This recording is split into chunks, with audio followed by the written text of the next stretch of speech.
The book of Deuteronomy, chapters 13, 14, and 15. Suppose there are prophets among you, or those who dream dreams about the future, and they promise you signs or miracles, and the predicted signs or miracles occur. If they say, "Come, let us worship other gods," gods you have not known before, do not listen to them. The Lord your God is testing you to see if you truly love him with all your heart and soul. Serve only the Lord your God and fear him alone. Obey his commands, listen to his voice, and cling to him. The false prophets or visionaries who try to lead you astray must be put to death, for they encourage rebellion against the Lord your God, who redeemed you from slavery and brought you out of the land of Egypt. Since they tried to lead you astray from the way the Lord your God commanded you to live, you must put them to death. In this way you will purge the evil from among you. Suppose someone secretly entices you, even your brother, your son or daughter, your beloved wife, or your closest friend, and says, Let us go worship other gods, gods that neither you nor your ancestors have known. They might suggest that you worship the gods of peoples who live nearby or who come from the ends of the earth. But do not give in or listen. Have no pity, and do not spare or protect them. You must put them to death. Strike the first blow yourself, and then all the people must join in. Stone the guilty ones to death because they have tried to draw you away from the Lord your God, who rescued you from the land of Egypt, the place of slavery. Then all Israel will hear about it and be afraid, and no one will act so wickedly again. When you begin living in the towns the Lord your God is giving you, you may hear that scoundrels among you are leading their fellow citizens astray by saying, "Let us go worship other gods, gods you have not known before." In such cases, you must examine the facts carefully. If you find that the report is true and such a detestable act has been committed among you, you must attack that town and completely destroy all its inhabitants, as well as their livestock. Then you must pile all the plunder in the middle of the open square and burn it. Burn the entire town as a burnt offering to the Lord your God. That town must remain a ruin forever. It may never be rebuilt. Keep none of the plunder that has been set apart for destruction. Then the Lord will turn from his fierce anger and be merciful to you. He will have compassion on you and make you a large nation, just as he swore to your ancestors. The Lord your God will be merciful only if you listen to his voice and keep all his commands that I am giving you today, doing what pleases him. Since you are the people of the Lord your God, never cut yourselves or shave the hair above your foreheads in mourning for the dead. You have been set apart as holy to the Lord your God, and he has chosen you from all the nations of the earth to be his own special treasure. You must not eat any detestable animals that are ceremonially unclean. These are the animals you may eat: the ox, the sheep, the goat, the deer, the gazelle, the roe deer, the wild goat, the addax, the antelope, and the mountain sheep.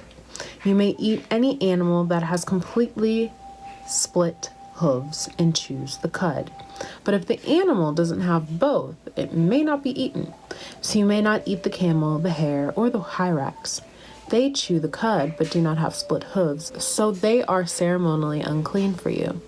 And you may not eat the pig. It has split hooves, but does not chew the cud, so it is ceremonially unclean for you. You may not eat the meat of these animals or even touch their carcasses. Of all the marine animals, you may eat whatever has both fins and scales. You may not, however, eat marine animals that do not have both fins and scales. They are ceremonially unclean for you.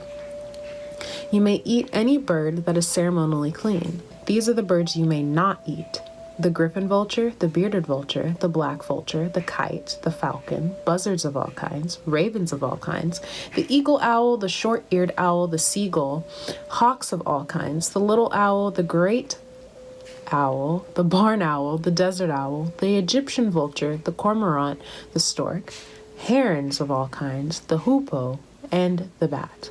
All winged insects that walk along the ground are ceremonially unclean for you and may not be eaten, but you may eat any winged bird or insect that is ceremonially clean. You must not eat anything that has died a natural death. You may give it to a foreigner living in your town, Or you may sell it to a stranger, but do not eat it yourselves, for you are set apart as holy to the Lord your God. You must not cook a young goat in its mother's milk. You must set aside a tithe of your crops, 1/10 of all the crops you harvest each year.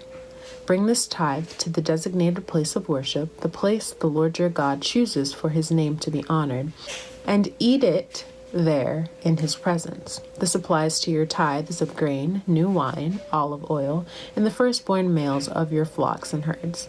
Doing this will teach you always to fear the Lord your God. Now, when the Lord your God blesses you with a good harvest, the place of worship he chooses for his name to be honored might be too far for you to bring the tithe. If so, you may sell the tithe portion of your crops and herds, put the money in a pouch, and go to the place the Lord your God has chosen. When you arrive, you may use the money to buy any kind of food you want: cattle, sheep, goats, wine, or other alcoholic drink. Then feast there in the presence of the Lord your God and celebrate with your household. And do not neglect the Levites in your towns, for they will receive no allotment of land among you. At the end of every 3rd year, bring the entire tithe of that year's harvest and store it in the nearest town. Give it to the Levites, who will receive no allotment of land among you, as well as to the foreigners living among you, the orphans and the widows in your towns, so they can eat and be satisfied. Then the Lord your God will bless you in all your work. At the end of every 7th year, you must cancel the debts of everyone who owes you money. This is how it must be done. Everyone must cancel the loans they have made to their fellow Israelites.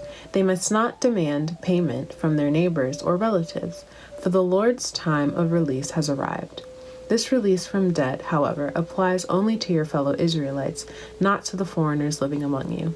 There should be no poor among you, for the Lord your God will greatly bless you in the land he is giving you as a special possession. You will receive this blessing if you are careful to obey all the commands of the Lord your God that I am giving you today. The Lord your God will bless you as he has promised. You will lend money to many nations, but will never need to borrow. You will rule many nations, but they will not rule over you. But if there are any poor Israelites in your towns, when you arrive in the land the Lord your God is giving you, do not be hard-hearted or tight-fisted toward them. Instead, be generous and lend them whatever they need. Do not be mean-spirited and refuse someone a loan, because the year for canceling debts is close at hand. If you refuse to make the loan and the needy person cries out to the Lord, you will be considered guilty of sin. Give generously to the poor, not grudgingly, for the Lord your God will bless you in everything you do. There will always be some in the land who are poor. That is why I am commanding you to share freely with the poor and with other Israelites in need. If a fellow Hebrew sells himself or herself to be your servant and serves you for 6 years, in the 7th year you must set that servant free. When you release a male servant, do not send him away empty-handed. Give him a generous farewell gift from your flock, your threshing floor, and your winepress. Share with him some of the bounty with which the Lord your God has blessed you. Remember that you were once slaves in the land of Egypt, and the Lord your God redeemed you. That is why I am giving you this command. But suppose your servant says, I will not leave you because he loves you and your family, and he has done well with you. In that case, take an awl and push it through his earlobe into the door. After that, he will be your servant for life. And do the same for your female servants. You must not consider it a hardship when you release your servants. Remember that for 6 years, they have given you services worth double the wages of hired workers, and the Lord your God will bless you in all you do. You must set aside for the Lord your God all the firstborn males from the flocks and herds. Do not use the firstborn of your herds to work your fields, and do not shear the firstborn of your flocks. Instead, you and your family must eat these animals in the presence of the Lord your God each year at the place he chooses. But if this firstborn animal has any defect, such as lameness or blindness, or if anything else is wrong with it, you must not sacrifice it to the Lord your God. Instead, use it for food for your family in your hometown. Anyone, whether ceremonially clean or unclean, may eat it just as anyone may eat a gazelle or deer. But you must not consume the blood. You must pour it out on the ground like water. The book of Luke, chapter 8, verses 40 through 56, and then chapter 9, verses 1 through 6.